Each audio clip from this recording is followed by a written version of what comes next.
ان میں لالچ نہیں ہوتا. لیکن ڈاکٹر صاحب میں معاشرے کی بات نہیں کر رہا, میں آپ کے جو سینئر پولیٹیکل لیڈرشپ ہے ان کی بات کر رہا ہوں کہ ان کی نظر میں آپ کی کیا اہمیت ہوتی ہے. سینئر جو لوگ ہوتے ہیں, میں ایز اے جنرل بات کر رہا ہوں, صاف ظاہر ہے کہ ان کو پتا ہوتا ہے کہ یہ سب سے raw material, cheapest, easy way to go, اور یہ وہ لوگ ہیں جن کو آسانی سے استعمال کیا جا سکتا ہے. ان کے جذبات کو استعمال کیا جا سکتا ہے, ان کی انرجی کو استعمال کیا جا سکتا ہے, ان کے پوٹینشل کو استعمال کیا جا سکتا ہے, اور آؤٹ پٹ ان سے یہ ڈیمانڈ ہی نہیں کرتے. یہ حب الوطنی میں سارے کام کرتے ہیں, یوتھ یا طلبہ, یہ نظریہ پاکستان کے عشق میں اور محبت میں کام کرتے ہیں, یہ پاکستانیت کے جذبے سے سرشار ہو کے کام کرتے ہیں. ان کے اندر کرپشن, ہیرس, لالچ, ہوا جیسی کوئی چیز نہیں ہوتی. تو اس لیے جو لیڈرز ہوتے ہیں وہ اس یوتھ کو آپ سمجھ لیں کہ سب سے آسان جو ہے وہ مین پاور وہ سمجھتے ہیں. اگر یوتھ کی بجائے یہ ایکسپیرینسڈ لوگوں کو کہیں کہ آپ ہمارے پولیٹیکل جلسے کامیاب کریں, وہاں نعرے لگانے والے لوگ آپ لے کے آئیں, ہمارے ہال کو آپ بھریں, ہمارے کنونشن سینٹرز کو آپ بھریں, تو یقیناً وہ لوگ ایکسپیرینسڈ جو ہیں وہ مٹیریلسٹ ہو چکے ہیں, وہ دنیا دار ہو چکے, وہ سب سے پہلے ان سے ڈیمانڈ کریں گے ہمارے بینیفٹس کیا ہیں. جبکہ یوتھ اور اسٹوڈنٹس یہ بینیفٹس, میں یہ سمجھ پا رہا ہوں کہ آپ کہہ رہے ہیں کہ ہم استعمال ہو رہے ہیں, یوتھ جو ہے وہ استعمال ہو رہی ہے مین اسٹریم پالیٹکس کے ہاتھوں. یقیناً پورے پاکستان کی. سر صاحب آپ ایگری کرتے ہیں اس بات سے؟ آپ چونکہ خود یوتھ کے چیئرمین کے. ڈاکٹر صاحب کی بہت سی باتوں سے میں اتفاق کرتا ہوں, لیکن ڈیپینڈ کرتا ہے کہ آپ کون سی جماعت کے پولیٹیکل ورکر ہیں, کون سی جماعت جو ہے اس کی لیڈرشپ اور اس کی جو سینئر لیڈرشپ ہے وہ ڈیلیور کر رہی ہے اور یوتھ کو ساتھ لے کے چل رہی ہے, اور ان کے مفادات کا بھی تفظ کر رہی ہے, اور ان کی مستقبل کو بھی اپنے سامنے رکھ کے کام کر رہے ہیں. تو میں اس بات پہ یقیناً پھر بات ہماری پاکستان پیپلز پارٹی کی آتی ہے کہ آپ کی سب سے بڑی دیکھیں مثال, میں آپ کے سامنے بیٹھا ہوں کہ میرے کو سیاسی گھرانے سے تعلق نہیں ہے اور میں کوئی پیسے اور سرمایہ والا آدمی نہیں ہوں, لیکن آج مجھے یوتھ افیئر کا ایڈوائزر بنایا ہے. تو میں اپنی ذات سے شروع کر رہا ہوں, اور پھر ہماری یوتھ کے جو اس وقت عاجز دامڑا ہیں جو مرکزی کوآرڈینیٹر ہیں وہ اس وقت سینیٹر ان کو بنا دیا گیا ہے. اسی طرح کی ہزاروں مثالیں پاکستان پیپلز پارٹی میں موجود ہے کہ موسٹ آف دا جو پولیٹیشینز ہیں پیپلز پارٹی میں وہ اسٹوڈنٹ پالیٹکس سے آج عملی سیاست میں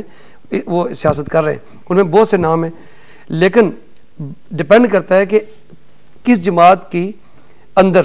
پولیٹیکل سسٹم مضبوط ہے, آرگنائزیشنز مضبوط ہیں. جس جماعت کے اندر آپ کی آرگنائزیشنز مضبوط ہوتی ہیں, فیڈریشن مضبوط ہوتی ہیں, اور نظریات کو زیادہ اہمیت دی جاتی ہے اور پارٹی کے منشور دستور کو سامنے رکھا جاتا ہے, وہاں پہ نوجوانوں کو زیادہ مواقع ملتے ہیں آگے آنے کے, ان کی رسپیکٹ بھی بنتی ہے, ان کا مستقبل بھی سیکیور ہوتے ہیں. جو جماعتیں اپنے جلسے جلوسوں کو, اپنے پروگراموں کو کامیاب کرنے کے لیے لالچ کی بنیاد پر نوجوانوں کو ساتھ لے کے آتے ہیں, مستقبل کے سہانے خواب دکھاتے ہیں, یقیناً وہاں پہ بڑے ڈیزاسٹر جو ہے وہ بعد میں سامنے آتے ہیں کہ جب نوجوانوں کے مستقبل تباہ ہو جاتے ہیں, ان کی توقعات پوری نہیں ہوتی, وہ آئیڈیلزم ان کے برباد ہو جاتے ہیں, پھر وہ میں یہاں پہ ایک چیز ایڈ کرنا چاہ رہا ہوں کہ کیپیسٹی بلڈنگ ایک بڑا ایک امپورٹنٹ چیز ہوتی ہے, ٹریننگ ہوتی ہے, نئی جو لاٹ آتی ہے اس کی سوچ اور فکر بدلنے کے لیے کافی ایفرٹس کی جانی چاہیے, لیکن وہ نظر نہیں آ رہا, وہ کسی بھی جماعت میں نظر نہیں آ رہا. آپ اس کو کیا کہیں گے؟ پھر میں ڈاکٹر صاحب آپ کی طرف بھی آؤں گا. یہ بڑی ایک اہم چیز ہے کہ کسی بھی نئی لاٹ کی سوچ اور فکر تبدیل کرنے کے لیے کیا کر رہے ہیں آپ لوگ؟ دیکھیں, نئی سوچ جو نوجوان نسل ہے اس کی سوچ کو تبدیل کرنے کے لیے سب سے پہلی بات تو یہ ہے کہ آپ ان نوجوانوں کو آج کے جو دور میں جو سمجھ رہا ہوں, شاید ڈاکٹر صاحب میری بات کے ساتھ اتفاق کریں گے کہ جو ہمارے مذہبی رجحانات والے لوگ ہیں وہ نوجوانوں کو مذہب کی بنیاد پہ اس کے جو جذبہ ہے اس کی بنیاد پہ اور عشق کی بنیاد پہ ان کو وہ جہاد کے نام پہ ایک جو ہے نا ایسے جو ہے خواب اور ایسے جنتوں کے خواب دکھا کے ان کو ایکسپلائٹ کر رہے ہیں.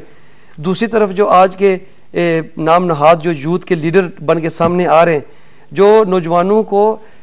کسی نظریے کی بنیاد پہ سیاست میں نہیں لے کے آ رہے, ان کو اس بات کی بنیاد پہ سیاست میں نہیں لا رہے کہ آپ اپنی خودی کو جب بیدار کرو گے تو آپ آگے جاؤ گے اور آپ اپنا مستقبل بناؤ گے. ان کو ایک سونے خواب دکھا دیے گئے کہ آپ پالیٹکس میں آئیں, ہماری جماعت کا حصہ بنیں, مستقبل آپ کا ہے. ساتھ ہی ساتھ جب نوجوان متحرک ہوئے, فعال ہوئے, ان کے ساتھ چلنے کا ارادہ کیا, ساتھ ہی ساتھ تمام جو پرانے سیاستدان تھے, بدنام زمانہ تھے, ان کو اپنی جماعتوں میں لا کے مسلط کر دیا گیا اور ان نوجوانوں کے پورے اپنے مستقبل کے اور خوابوں کو چکناچور کر دیا. میں اپنی پارٹی کی بات کروں گا کہ یہاں پہ پہلے دن جو بھی اس کا کارکن بنتا ہے, جو بھی اس نظریے کے ساتھ وابستہ ہوتا ہے, اس کو یہ بات بتا دی جاتی ہے کہ محنت شرط اول ہے, تعلیم حاصل کرنا, اور یہ بھی آپ کے لیے ضروری ہے. جب آپ محنت کرو گے, اپنی تعلیم کو ساتھ لے کے چلو گے اور نئی نظریے کے ساتھ کمٹمنٹ رکھو گے اور اس پارٹی کے پرچم کو اور پارٹی کے نظریے کو لے کے چلو گے, مستقبل تمہارا ہے. اور اس وقت پاکستان کے اندر میں بے شمار مثالیں دے سکتا ہوں. ایکسپلوٹیشن کی بات ہو رہی ہے اور یہ بہت بڑا پوائنٹ ہے ٹو ڈسکس ہے کہ مذہبی جماعتوں پہ ایک بہت بڑا الزام ہے کہ آپ کہ جو سوئسائڈ بمبنگ ہے یا اس قسم کے جتنے ایشوز یہاں پہ چل رہے ہیں، فرقہ واریت ہے، اس میں جو آپ کا ٹین ایج ہے یا پھر یوتھ ہے وہ انوالو ہے. اینڈ آف دا ڈے ہم نے بہت کم کیسز دیکھے ہیں کہ جو گرون اپ لوگ ہیں وہ اس قسم کے اس میں جائیں. تو اس کا مطلب یہ ہے کہ آپ لوگ ان کو ایکسپلائٹ کر رہے ہیں، ان کو یہ جو باقی لوگوں کا کہنا ہے، اس کو آپ کیسے رسپونڈ کریں گے؟ سب سے پہلی تو بات یہ ہے کہ ایک انسان کا قتل پوری انسانیت کا قتل ہے، اور یہ جو نوجوان ہوتے ہیں ان کو جو برین واش کر کے دہشت گردی کے دھارے میں لایا جا رہا ہے، تو اس سے آپ اندازہ لگا لیں کہ ان کے سرپرست کون ہیں، ان کی آئیڈیالوجی کیا ہے، ان کے پیچھے جو ایک پلیٹ فارم ہے، مائنڈ سیٹ ہے، وہ کون سے لوگ ہیں. جو طالبانائزیشن جو گرون اپ ہوئی ہے، جو اب وہاں پہ بہت سارے سوالات ہیں. وہ کہتے ہیں کون سے ادارے ملوث ہیں اس میں؟ ہم ہر قسم کی مذہبی انتہا پسندی، شدت پسندی، دہشت گردی، خودکش حملے یا بمباری کی نہ صرف مذمت کرتے ہیں، ہم ان کو وطن دشمن گردانتے ہیں. اور جہاں پاکستان کی افواج نے جنگ لڑی ہے، جن کے خلاف لڑی ہے، یہ ڈاکٹر صاحب بہت ڈسکشن ہوتی رہی ہے. مجھے یہ بتائیں کہ ان کو نوجوانوں کو دور کیسے کیا جا سکتا ہے؟ آپ جو یوتھ کی پولیٹیکل پارٹیز ہیں، یوتھ ونگز ہیں، وہ ان کو کیسے دور کر سکتے ہیں؟ آپ لوگ بھی تو رول پلے کر سکتے ہیں. جی بالکل. اصل میں سب سے بڑی بات یہ ہے کہ یوتھ سے ریگارڈنگ جو پاکستان کی پالیسی ہے وہ ہمارا ایک انٹلیکچوئل فیلئر ہے. ہم پولیٹیکل کرائسس سے دوچار ہیں. پاکستان کی یوتھ ڈائریکشن لیس ہے، جس کی وجہ سے یہ بار بار ایکسپلائٹ ہوتی ہے. یوتھ آپ کی 60% آف دا ٹوٹل پاپولیشن ہے، لیکن یوتھ کی پالیسی نہیں ہے. اس گورنمنٹ کو، جو موجودہ گورنمنٹ ہے فیڈرل، اس کو ایک کریڈٹ بہت اچھی طرح سے آپ کو یاد ہوگا، جب یوتھ منسٹری تھی تو انہوں نے نیشنل انٹرنشپ پروگرام شروع کر کے وہاں سے لاکھوں لوگوں کو انہوں نے مستفید کیا، لیکن اس کو بند کر دیا گیا. وہ یوتھ منسٹری ختم کر دی. جب سے صوبوں کے پاس گئی 3 سال سے یوتھ کے لیے کوئی پالیسی، کوئی ڈائریکشن، کوئی ایجوکیشن اپرچونٹیز نہیں ہے. اس کے ساتھ ساتھ آپ کو یاد ہوگا کہ مدرسہ ریفارمز کے نام پہ ایک کام ہو رہا تھا جس کو روک دیا گیا. اگر مدارس میں ریفارمز ہوں، مدارس میں اویئرنیس ہو، ایجوکیشن ہو، مذہب کے ساتھ ساتھ سائنس ہو، ٹیکنالوجی ہو، جدید ایجوکیشن ہو، اور دنیا کے کرنٹ افیئرس کے بارے میں لوگوں کو معلومات ہوں کہ دنیا کتنی بڑی ہے، اس میں وسعت کتنی ہے، اس میں طاقتیں کتنی ہیں، اس کی اکانومی کیا ہے، اس کی معاشیات کیا ہیں، تو تب جا کے مدرسہ کے طالب علم وہ بمبار بننے کی بجائے وہ آپ کو ایک اچھے انسان نظر آئیں گے. لیکن اگر مدرسہ میں ریفارمز نہیں ہوگی، وہ ڈیپینڈنٹ ہوں گے. مدرسہ والے یونیفارم سے بھی اپنے ٹیچر کے ڈیپینڈنٹ ہیں، کھانے پہ بھی ڈیپینڈنٹ ہیں، تعلیم سے بھی ڈیپینڈنٹ ہیں. آپ کہہ رہے ہیں کہ مواقع دینے چاہیے، مواقع ملیں گے تو پھر وہ شاید اسے ایجوکیشنل فیسلٹیز پرووائڈ کریں، یوتھ کو ایونیوز پرووائڈ کریں، ڈائریکشن تو دیں، سمت تو دیں نا یوتھ کو کہ یوتھ کہاں جائے. اس وقت آپ کے جو لاکھوں لوگ گریجویٹس ہیں. سمت کی طرف آتے ہیں. سرور صاحب، یہ ڈائریکشن دینا بھی ایک امپورٹنٹ ایک پوائنٹ ہے جس پہ ہم ڈسکس کریں، لیکن میں یہ سمجھتا ہوں جو سب سے امپورٹنٹ چیز ہے آپ کا ٹرانزیشن پیریڈ ہے کہ آپ جب یوتھ میں ہوتے ہیں، جب یوتھ کی پولیٹکس کرتے ہیں تو اس کے بعد آپ کو مین سٹریم میں آپ یقیناً اس کو دیکھ رہے ہوتے ہیں. یہ ٹرانزیشن پیریڈ کتنا مشکل ہوتا ہے؟ کیا پرابلمز ہوتے ہیں؟ ایشوز کیا ہوتے ہیں اس میں؟ اور آپ کو کیا آپ کے بڑے اڈاپٹ کرتے ہیں، وہ برداشت کرتے ہیں آپ کو، کیا آپ ان کو جا کے ریپلیس کریں گے؟ یقیناً دیکھیں ملک صاحب، مشکلات تو برل ہیں. جب آپ ایک طلبہ کی سیاست سے آپ ایک بہت تربیت لے کے کسی پارٹی کے اندر جب آپ آگے بڑھنے کی کوشش کرتے ہیں تو بہت سی مشکلات جو ہے وہ آپ کے آڑے آتی ہیں. آج کے اس معاشرے میں پیسہ بڑا اہمیت رکھتا ہے. اس کے علاوہ یہاں پہ جو کسی بھی سیاسی خاندان سے تعلق رکھنا یہ بڑی اہمیت رکھتا ہے. ساتھ ہی ساتھ جو ہے وہ جب آپ آگے بڑھنے کی کوشش کریں گے تو آپ کی فیملی سے لے کے، آپ کے دوستوں سے لے کے، آپ کے معاشرے کے ہر فرد جو ہے وہ آپ کی ٹانگیں کھینچنے کی کوشش کرتا ہے اور آپ کو دل برداشتہ کرنے کی کوشش کی جاتی ہے. پھر ظاہر ہے جب پالیٹکس کے اندر آپ ایک اسٹرگل کے پیریڈ سے گزر رہے ہوتے ہیں تو بہت سی جدوجہد اور اسٹرگل کے دوران آپ کے اوپر ایف آئی آرز بھی درج ہوتی ہیں، آپ جیلوں اور تھانوں میں بھی آپ جاتے ہیں. تو یہ ساری چیزیں جو ہوتی ہیں یہ آپ کا بہت بڑا امتحان ہوتا ہے، آپ کی برداشت کا امتحان ہوتا ہے کہ آپ اس سلسلے سے کیسے آپ نمبر آزما ہو کے آگے آپ بڑھتے ہیں. تو اگر آپ اپنے تعلیمی سلسلے کو جاری رکھتے ہوئے اس اسٹرگل اور اس پورے سلسلے کو لے کے آگے چلتے ہیں آپ، تو مشکلات تو برحال آتی ہیں، لیکن پھر آخرکار آپ کو منزل جو ہے وہ سامنے نظر آ رہی ہوتی ہے. اور انسان پارٹیوں کے اندر جو ہے پولیٹیکل سسٹم جو ہے اس کے اندر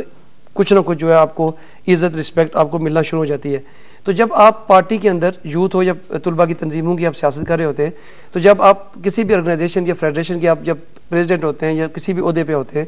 تو یقیناً معاشرے کے اندر آپ کو عزت رسپیکٹ کی نگاہ سے دیکھا جاتا ہے. پارٹی کے اندر آپ کی عزت ویلیو جو ہے وہ بہت اہمیت رکھتی ہے. تو یہ چیز جو ہے پھر ساتھ ہی ساتھ جو اہم بات ہے کہ جس کو آپ ایک تبدیلی کے جو مطلب ہے کہ بات آپ کر رہے ہیں، تو دیکھیں جس پارٹی کے اندر طلباء کی سیاست میں اور یوتھ کی سیاست میں باقاعدہ تربیت کے لیے جو ہے وہ تربیتی ورکشاپس ہوتی ہیں، سیمینارز ہوتے ہیں، اور ان کو بتایا جاتا ہے کہ آپ نے ملک اور قوم کے لیے کیا کرنا ہے، اور آپ نے جس پارٹی کے ساتھ آپ کا تعلق ہے اس پارٹی کے پلیٹ فارم سے رہتے ہوئے آپ نے کس نظریے کے اوپر چلتے ہوئے آپ نے مستقبل کی سیاست بڑی خوبصورت بات کر رہے ہیں، بڑی خوبصورت بات کر رہے ہیں، تربیتی ورکشاپس، ٹریننگ، یہ سارا جو سلسلہ ہوتا ہے، آپ نے کتنی ورکشاپس کی ہیں، آن گراؤنڈ کیا کر رہے ہیں؟ دیکھیں میں نے ہم طلباء کی جب سیاست تھی اس وقت بھی ہماری جو ہے وہ اسٹڈی سرکلز ہوا کرتے تھے، اور وہاں پہ باقاعدہ ہماری جو جماعت کی نظریاتی حوالوں سے ہمیں تربیت دی جاتی تھی، اور وہ جو سلسلہ تھا وہ میں نے جب یوتھ کا میں چیئرمین بنا تو میں نے پورے اضلاع کے اندر تربیتی ورکشاپس کروائیں اور سیمینارز بھی کروائے، آن گراؤنڈ کیے ہیں، آن گراؤنڈ کیے ہیں، اور اس میں بہت سے سکالرز جو پارٹی کے اندر ہمارے سکالرز تھے، بڑے بڑے جو دانشور تھے، ان کو ہم نے بلا کے تو نوجوانوں سے خطاب کرنے کا موقع دیا۔ ٹھیک ہے، ڈسٹرکٹ لیول پہ آپ نے کیا ہے سارا۔ ڈاکٹر صاحب آپ کی طرف میں آتا ہوں،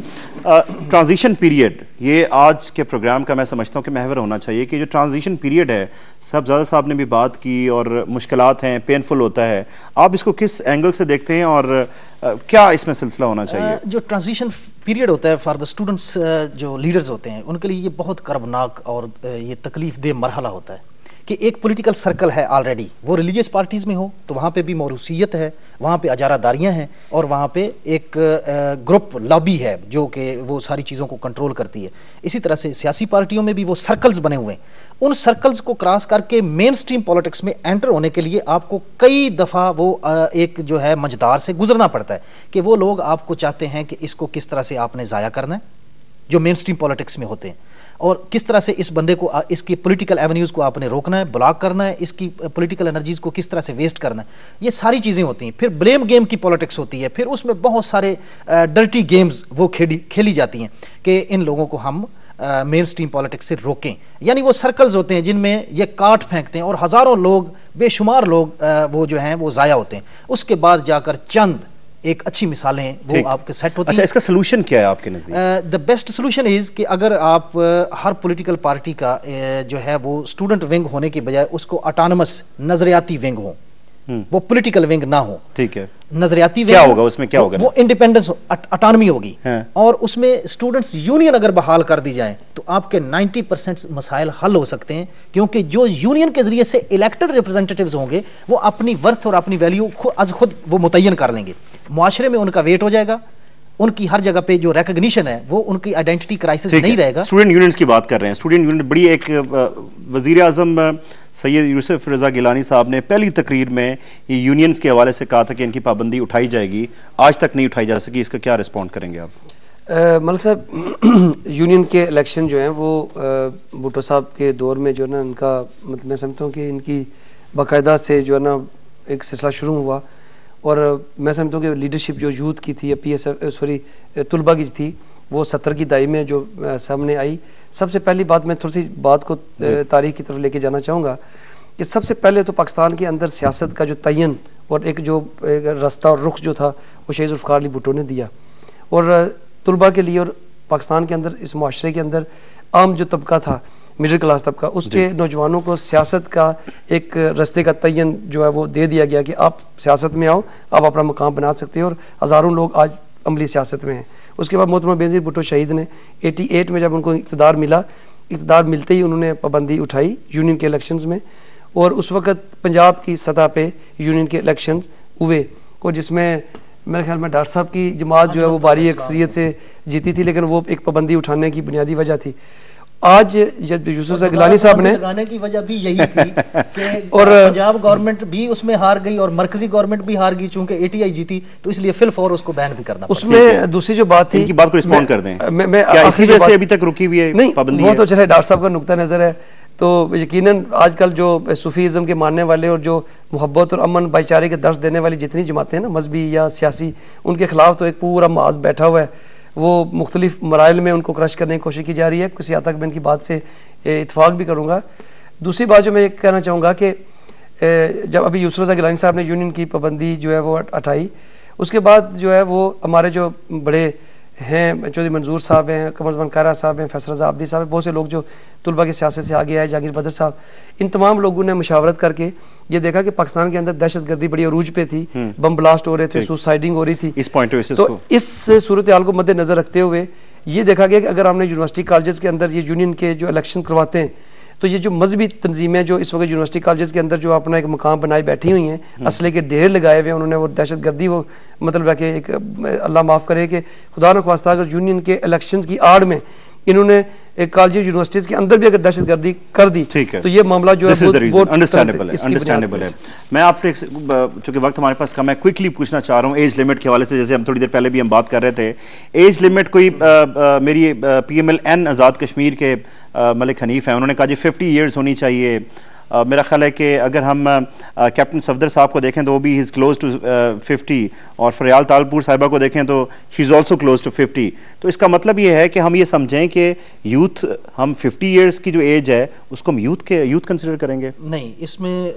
جو ہے وہ ہماری اپنی تنظیم کی تو پالیسی یہ ہے کہ 32 ایئرز تک کوئی بھی اسٹوڈنٹس پالیٹکس کر سکتا ہے, اور 32 ایئرز کے بعد, کیونکہ اس میں کافی سارے مراحل ہوتے ہیں, جو اسٹوڈنٹس لیڈرز ہوتے ہیں ان کے مسائل ہوتے ہیں, ان کی ڈگریز ڈیلے ہوتی ہیں, تو اس لیے میکسیمم ایج لمٹ جو ہے وہ 32 ایئرز فار اسٹوڈنٹس پالیٹکس ہے. تو اسی طرح سے 40 سال. نہیں, لوگ پھر یہ بھی تو کرتے ہیں نا, ماسٹرز میں 5-5 6-6 سال لگاتے ہیں, نہیں بار بار ریپیٹ کر رہے ہوتے ہیں, چلے ہمارا عہدہ نہ چلا جائے ہم سے کہیں. ہاں, یہ ایک پرابلم, یہ جو ہے یہ اسٹرکچرل فالٹس ہیں تنظیموں کے, جن کو ریموو, جس طرح انہوں نے اسلحے کی طرف اشارہ کیا, تو جن کیمپسز میں اسلحے کے انبار لگے ہوئے ہیں, ہماری گورنمنٹ کی یعنی کہ وہ ناک کے نیچے ہیں, ساری کچھ نالج میں ہے, علم میں ہے, لیکن ان کو ریموو کیوں نہیں کرتے؟ وہ جو اجارہ داریاں قائم ہیں, جو انسٹیٹیوشنز پر ہولڈ پالیٹکس ہے اور گن پوائنٹ پر پالیٹکس ہے, اس کو کیوں نہیں ہٹاتے؟ اس کے اوپر مطلب کریک ڈاؤن ہونا چاہیے. اور اس میں بھی برائیاں وہی ہیں کہ جب تک نیشن بلڈنگ نہیں ہوگی پاکستان میں, اور حب الوطنی کا جو کریک ڈاؤن کے بعد ریاکشن بھی تو پھر آتا ہے نا, پھر وہ نہیں, ریاکشن دیکھیں ریاکشن کتنا ہوگا اور کس کا ہوگا. آپ برین واشنگ کرنے والوں کو اگر کھلی چھٹی دے دیں تو وہ تو پاکستان پہ قبضہ کرنا چاہتے ہیں. اگر ان ایکسٹریمسٹ ہاتھوں کی بات کریں, وہ تو پاکستان, یعنی وہ ہمیں ہنستا مسکراتا نہیں دیکھ سکتے, وہ تعلیم حاصل کرتا نہیں دیکھ سکتے, خوشحال نہیں دیکھ سکتے, ہر حال میں